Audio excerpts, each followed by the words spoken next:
All right, welcome back to the channel. It's your boy Fanon. In this video, we're going to talk about the welterweight division and some recent happenings that are affect Errol Spence Jr. and a potential fight with Terence Crawford, and that is two mandatories that are being slapped on him pretty quickly that may prevent that fight. Let's talk about that in this video.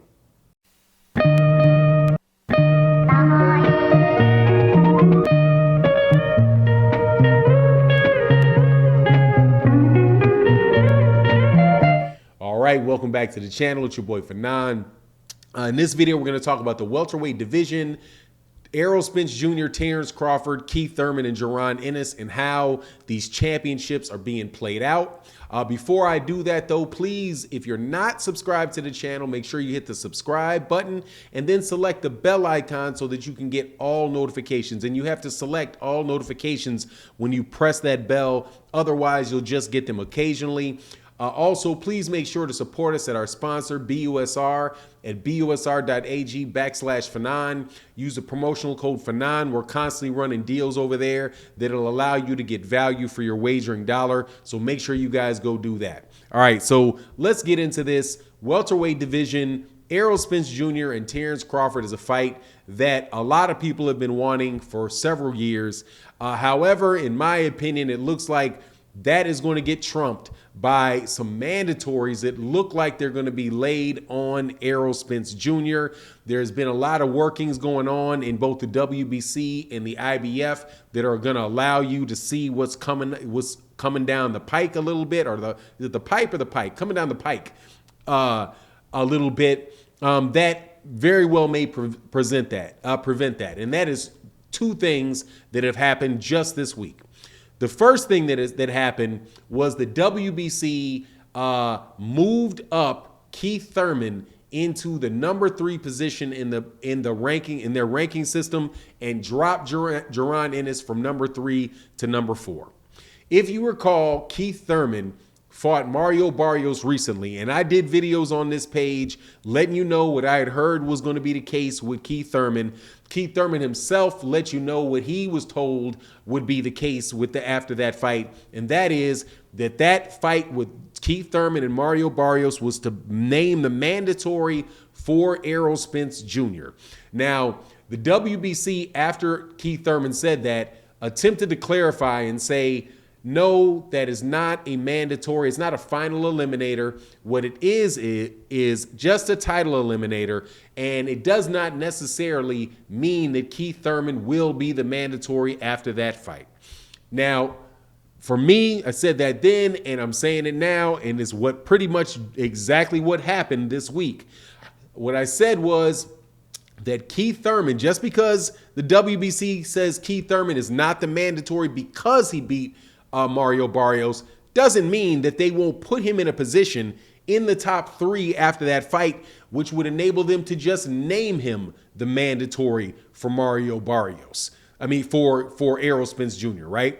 So with that, that's exactly what they did. They moved Ennis into the #4 spot, and they moved Keith Thurman into the #3 spot.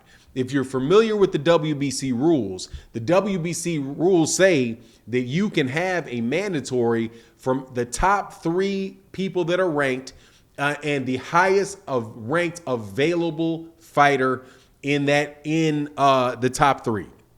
So now, just like I said before, Keith Thurman is now eligible to be named the mandatory. Keith Thurman himself said that he was told that would make him the mandatory. And I personally have a hard time believing that Keith Thurman does not understand what is being told to him. Now, the WBC and Mauricio Suleiman have done these things before, where they've said, we have 2 title eliminators. The title eliminators will fight one another to become the ultimate WBC champion. The last time that happened was with Jose Ramirez and Regis Prograis, where they were supposed to be in like this mini tournament. Regis Prograis, I do believe, fought, I can't remember who he fought, but Josh Taylor fought Emir Imam and beat Emir Imam. Jose Ramirez beat Emir Imam. Regis Prograis beat somebody else. they were supposed to meet as a title eliminator to be and for the vacant WBC belt, right? Well, what happened? Bob Arum, after Jose Ramirez beats one guy in that mini tournament, says, we would rather just fight for the WBC title, for a vacant title without Regis Prograis, and then after that, we'll fight Regis Prograis. That's what Bob Arum says. What happens? They allow, the WBC does that walk, allows Jose Ramirez to fight somebody to become the champion. And after that, Bob Arum says, well, we're not going to do the Regis Prograis fight. We're going to do something else. So they wind up doing something else. And exactly what Bob Arum wanted to get done gets done with the WBC. And you can get plenty of opportunity, plenty of other circumstances where it played out in the same fashion. So for this particular instance where the WBC says Keith Thurman is in a title eliminator, I think they also that same weekend had another title eliminator. That does not mean that they're going to have Keith Thurman fight that guy so that the winner of that can be the Errol Spence Jr. fight. No, because the PBC and Al Haymon and those guys are already, my understanding, want the Keith Thurman versus Errol Spence Jr. pay-per-view fight after Errol Spence Jr. Yordenis Ugas. So that is more than likely going to be dropped on Errol Spence Jr. The other thing that took place was the IBF have ordered a fight between Jaron Ennis and Custio Clayton to literally become Errol Spence Jr.'s IBF mandatory, and I believe that that the IBF is the mandatory that is up next. And as far as the WBA super title, he also has, if he's able to beat Yordenis Ugas, he is going to become the WBA super champion, and he will inherit the responsibilities that Yordenis Ugas has to fight the winner of Butiev versus Stanosis. So pretty much Errol Spence Jr., if he beats Yordenis Ugas, will be in a position to have at least two, probably three mandatory fights that he has to take in a row before he would be able to fight for the undisputed title against Terence Crawford. And all three of those fights, the Stanosis Butiev winner, the